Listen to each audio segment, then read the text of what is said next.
Hello dear students, my name is Dr. Shilpi Kumari. Welcome back to my channel Inside Classes Haridwar. चलो आज मैं biotechnology topic जो कि आपको अगर मैं बताऊं आपके कॉम्पिटिटिव एग्जाम के लिए मेजॉरिटी में जो क्वेश्चंस आते हैं वो इस टॉपिक से कवर किए जाते हैं, मतलब इसका वेटेज उसमें भी अच्छा है। Like near about 6 to 9 question biotech से कवर किया जाता है। और एज यू नो कि क्लास 12th में बायोटेक्नोलॉजी के 2 चैप्टर्स हैं। अगर दोनों को मिला के देखा जाए तो फर्स्ट वाले में उसका प्रिंसिपल एंड प्रोसेसिंग है बायोटेक्नोलॉजी का, और सेकेंड पार्ट उसके एप्लीकेशन को इंडिकेट कर रहा है। ठीक है, तो यहाँ पे 2 चैप्टर है, biotechnology processing, principle and processing, and biotechnology its application वाला पार्ट। दोनों को मिला के अगर हम देखें बहुत सारे इंटरेस्टिंग क्वेश्चंस मुझे मिले, तो मैंने सोचा कि इसमें से जो बहुत ही ज़्यादा इंपॉर्टेंट क्वेश्चंस हैं सारे तो मैं इसमें कवर नहीं कर सकती, बट हाँ आज के सेशन के लिए मैंने कुछ सिलेक्टेड क्वेश्चंस को लेकर के मैं आई हूँ।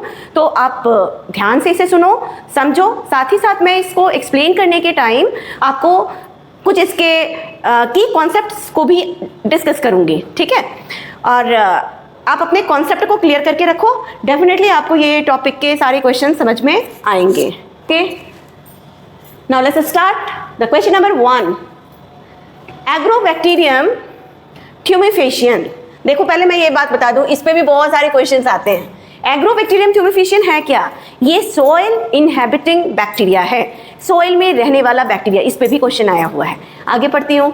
Agrobacterium tumefaciens used in genetic engineering for, तो भाई डीएनए मैपिंग में इसका रोल नहीं है, मॉडिफिकेशन में रोल नहीं है, डीएनए फिंगरप्रिंटिंग में इसका कोई रोल नहीं है, इसका जीन ट्रांसफर। याद आया? Ti plasmid, tumour inducing plasmid. Yes, तो correct answer gene transfer. Question number 2, biologically functional gene coding for tyrosine tRNA of E. coli synthesized by Khurana in 1979 had option C 77 nucleotide pairs. 3, who isolated the first restriction endonucleases? तो सबसे पहले जो restriction enzymes की discovery हुई थी वो Albert, Nathan and Smith नाम के साइंटिस्ट ने इसकी डिस्कवरी करी थी। ईयर याद है आपको? शायद नहीं, 1970 में। ठीक है, याद रखना। रिस्ट्रिक्शन एंडोन्यूक्लियेज एंजाइम की डिस्कवरी 3 साइंटिस्ट ने मिलकर की थी, आर्बर, नाथन एंड स्मिथ। तो अब देखो, आप बोलोगे कि मैम इसमें चॉइस तो उस तरह का है नहीं। टेमिन एंड बाल्टीमोर, याद है क्या इनका क्या कॉन्ट्रीब्यूशन है? टेमिनिज्म दिया था इन्होंने, रिवर्स ट्रांसक्रिप्शन का कॉन्सेप्ट। सेंगर ने सीक्वेंसिंग के बारे में बताया था। पॉल वर्क को फादर ऑफ जेनेटिक इंजीनियरिंग कहा जाता है। तो स्मिथ बेचारे बचे, और स्मिथ मतलब उन 3 में से एक नाम दिया हुआ है। आप करेक्ट आंसर सी लगाओ, मतलब अगर आप एलिमिनेट करके भी पहुंच रहे हो तो सही आंसर तक पहुंच जाओगे। ठीक है, चलो एक इंपॉर्टेंट इन्फॉर्मेशन आपके साथ शेयर करनी थी। हमारा जो ये बूस्टर बैच स्टार्ट होने वाला था वो ऑलरेडी स्टार्ट हो चुका है, ऑफलाइन क्लासेस के साथ साथ ऑनलाइन क्लासेस में भी। ठीक है, तो interested students must approach me और डायरेक्टली डीएम में, या आप मुझे फ़ोन भी कर सकते हो, उसमें फ़ोन नंबर भी मेंशन है। मैं आपको क्लासेस के बारे में सारा चीज़ समझा पाऊंगी। ठीक है, और ये क्लासेस एवरी डे रन होती है, Monday to Saturday. Question number 4, genetic engineering is, genetic engineering क्या है? Gene manipulation. So study of extra nuclear gene, no. Manipulation of gene by artificial method, manipulation of RNA बिल्कुल भी नहीं, manipulation of enzyme बिल्कुल भी नहीं। B option correct. Manipulation of gene, actually genetic engineering is nothing, it is simply the manipulation of genes. ठीक है, by artificial method. Question number 5, polymerase chain reaction technology PCR technique is used for. देखो PCR technique जो है किसमें use किया जाता है? DNA identification में नहीं, डीएनए एम्प्लीफिकेशन में यूज किया जाता है। देखो आप डीएनए रिपेयर तक तो जाओगे नहीं, बोलोगे ये तो होगा ही नहीं, क्लीव डीएनए भी नहीं होगा, लेकिन डीएनए आइडेंटिफिकेशन, डीएनए एम्प्लीफिकेशन मिलता जुलता है। तो जल्दबाजी में आप आंसर गलत मत लगाना, ध्यान से एक बार क्वेश्चन को पढ़ो, फिर ऑप्शंस भी ध्यान से पढ़ना होता है, तब जाके आपको आंसर करना है। So the correct answer DNA amplification. Question number 6, which structure involved in genetic engineering? by plasmid। ठीक है, question number 7, which of the following is the example of chemical seizure? देखो एक बात मैं बताऊं, केमिकल सीजर के बहुत सारे नेम्स हैं। मॉलिकुलर सीजर भी बोला जाता है, मॉलिकुलर कटर भी बोला जाता है, मॉलिकुलर स्कैल्पल भी बोला जाता है ना। तो क्या है ये? रेस्ट्रिक्शन एंडोन्यूक्लियस को कहा जाता है। और ये तीनों जो नेम आपके सामने हैं, EcoR1, HIND3, BAM1, BAMH1, है ना, तो ये ऑल द एबव आंसर होगा इसका, D. Restriction endonucleases are used in genetic engineering because, ध्यान से पढ़ना, they can degrade harmful protein, they can join DNA fragment, ये तो बिल्कुल नहीं होगा। They can cut DNA at a variable site, बिल्कुल भी नहीं। They can cut DNA at specific base sequences. की पॉइंट क्या है, रेस्ट्रिक्शन एंडोन्यूक्लियस क्या करता है, वो कटिंग एंजाइम है, वो कट करेगा, लेकिन कैसे, एक स्पेसिफिक साइट पे वो कट करता है, इसलिए इसका नाम है restriction, restricted site, restriction endonucleases. So the correct answer is D. Question number 9. When the genotype of an organism is improved by the addition of foreign gene, the process is called genetic engineering, gene manipulation. Question number 10. A genetically manipulated organism containing in its genome one or more inserted gene of another species is called. क्या बोलेंगे इसे, ट्रांसपोजोन, jumping gene होता है, बिल्कुल भी नहीं। Gene expression, बिल्कुल भी नहीं। रेट्रोपोजन, बिल्कुल भी नहीं। ट्रांसजेनिक ऑर्गेनिज्म, ट्रांसजेनिक का मतलब ही होता है कि किसी फॉरेन जीन को इनकॉर्पोरेट करना।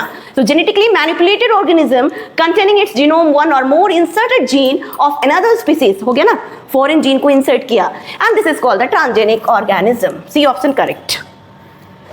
Question number 11. Which vector is commonly used in the transfer of gene in a crop plant? TI plasmid. Tumor inducing plasmids of agrobacterium. Question number 12. The tumor inducing capacity of agrobacterium tumefaciens is located in large extra chromosomal plasmid and is called TI plasmid. अभी मैंने बोला था। Question number 13. Genetic engineering aims at destroying wild gene, preserving defective gene, curing human diseases by introducing new genes. तो भाई genetic engineering जो है वो कोई फॉरेन जीन का इनकॉर्पोरेशन होता है, तो सी ऑप्शन तो बिल्कुल करेक्ट है। डिस्ट्रॉइंग वाइल्ड जीन, ये भी बिल्कुल करेक्ट है। प्रिजर्विंग डिफेक्टिव जीन, ये लेस होता है, बट लेकिन समहाउ हम बोल सकते हैं कि ये भी इंक्लूड हो सकता है। So the correct answer is D, all the above. 14. A piece of nucleic acid using to find out a gene by forming a hybrid with it, it is called, उसे क्या बोलेंगे, DNA probe. Probe is nothing, it is simply the short stretches of DNA sequences. ठीक है, I hope समझ में आया होगा। Question number 15. Taq polymerase, अब बताओ, इस पे भी बहुत सारे क्वेश्चंस आते हैं। टैक पॉलीमरेज क्या है? टैक पॉलीमरेज एक एंजाइम है जो पीसीआर में यूज होता है, पॉलीमरेज चेन रिएक्शन में, बट ये आइसोलेट कहाँ से किया जाता है? थर्मस एक्वाटिकस एक आर्की बैक्टीरिया है जो कि मोर देन 110 डिग्री सेल्सियस पे भी सर्वाइव कर सकता है। तो Taq DNA polymerase isolated from a bacterium name Thermus aquaticus. ठीक है, तो आंसर होगा इसका PCR, B option. DNA amplification में यूज किया जाता है। Question number 16. What is true for plasmid? Plasmid के लिए क्या सही है? Plasmid are widely used in gene transfer, these are found in virus, बिल्कुल भी नहीं। प्लास्मिड तो बैक्टीरिया में होता है। Plasmid contains gene for vital activities, these are the main part of chromosome, first option must be correct. Plasmids are widely used in the gene transfer. Gene transfer के लिए genetic engineering में plasmid को use किया जाता है। समझ में आ रहा है ना? चलो, question number 17. Which of the following cuts the DNA from a specific place? Restriction enzyme, नाम से ही लग रहा है रेस्ट्रिक्ट हो जाता है। Question number 18. Manipulation of DNA in genetic engineering became possible due to the discovery of restriction endonuclease. Who discovered the restriction endonuclease? अभी मैंने बताया था, arbor Nathan Smith, in the year 1970। इनको इस वर्क के लिए नोबेल प्राइज से सम्मानित किया गया था, और वो ईयर कौन सा था? 1978। ठीक है, was awarded Nobel prize in the year 1978। Discovery 1970 में हुई थी और नोबेल प्राइज 1978 में मिला था। ओके, याद रखना। 19 question. Which one of the following has found extensive use in genetic engineering work in plant? Agrobacterium tumefaciens, B option. Question number 20. Restriction enzymes are endonucleases which cleave DNA at a specific site. मुझे तो पहला ही सही लग रहा है। Make DNA complementary to an existing DNA, no. Cut or join, no. Cut तो करता है, join नहीं करता। Are required a vectorless? No, no, no. First option correct. Restriction enzymes are endonucleases which cleave DNA at a specific site. For example, EcoR1. ठीक है, बहुत सारे हैं, BAMH1, HIND3, HIND2। Question number 21. देखो, क्वेश्चन नंबर 21 में restriction endonucleases are synthesized by bacteria as a part of their defence mechanism. ये तो बिल्कुल सही स्टेटमेंट है, बट आगे भी देख लेते हैं क्या दिया है। Are present in mammalian cells for degradation of DNA, no. Are used in genetic engineering for ligating, no no no, cutting enzyme है। Are used for in vitro DNA synthesis, in vitro DNA synthesis तो PCR होता है, ये भी नहीं होगा, ठीक है। So the correct answer is A. Question number 22. The TEI plasmid is often used for making transgenic plant. This plasmid is found in agrobacterium में होता है TEI plasmid, ठीक है। Question number 23. Which of the following is an example of direct gene transfer? देखो direct gene transfer जो method, एक होता है डायरेक्ट मेथड, एक होता है इनडायरेक्ट मेथड, पढ़ा होगा तुम लोगों ने बायोटेक में। तो जो डायरेक्ट मेथड होता है उसमें micro injection, electroporation, particle bombardment, gene gun, है ना, ये तो ऑल ऑफ द अबव इसका करेक्ट आंसर होगा, D. Question number 24. Thermal cycle takes place in which technique? PCR technique. PCR का पूरा नाम क्या है भाई? Polymerase chain reaction. Who discovered PCR? ये भी एक क्वेश्चन बन जाएगा, कैरी म्यूलिस, ईयर भी याद रखना, ठीक है। Question number 25. PCR technique is used in production of transgenic microbes, production of genetically modified food, forensic investigation, rDNA technique. C option, forensic investigation. आप DNA fingerprinting पढ़े होगे, एलेक्स जेफरी, याद आया, जिसमें VNTR और उसका जो प्रोसेस आप देखोगे तो उसमें एक स्टेप्स में PCR भी किया जाता है, और PCR कहाँ यूज हुआ? फोरेंसिक इन्वेस्टिगेशन में, ठीक है। So the PCR technique is used in forensic investigation. तो आज के लिए इतने ही क्वेश्चन। नेक्स्ट सेशन में नेक्स्ट क्वेश्चन के साथ आऊंगी और एक्साइटिंग आंसर के साथ, विथ एक्साइटिंग आंसर, बहुत सारे कॉन्सेप्ट, बहुत सारे ट्रिक टेक्निक सब साथ लेकर के आऊंगी। तो बने रहिए लगातार इनसाइट क्लासेस हरिद्वार वाले चैनल पे। देखो मेरा जो टारगेट है ना वो ये है कि मैं ज़्यादा से ज़्यादा स्टूडेंट्स तक अपने मैसेज को पहुंचा पाऊँ।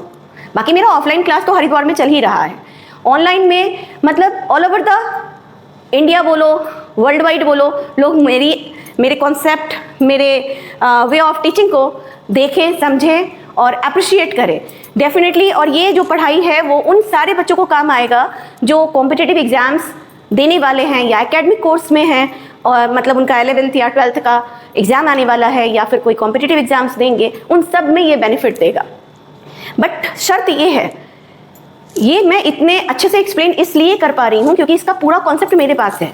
तो अगर आपको भी अपना कॉन्सेप्ट क्लियर करना है तो आप अपना मैसेज, अपने डाउट, अपने क्वेरीज कमेंट के थ्रू या डायरेक्ट आप मुझे मैसेज कर सकते हो मेरे नंबर पे। वो दोनों ही नंबर व्हाट्सएप नंबर है, आप मुझे मैसेज कर सकते हो, ठीक है।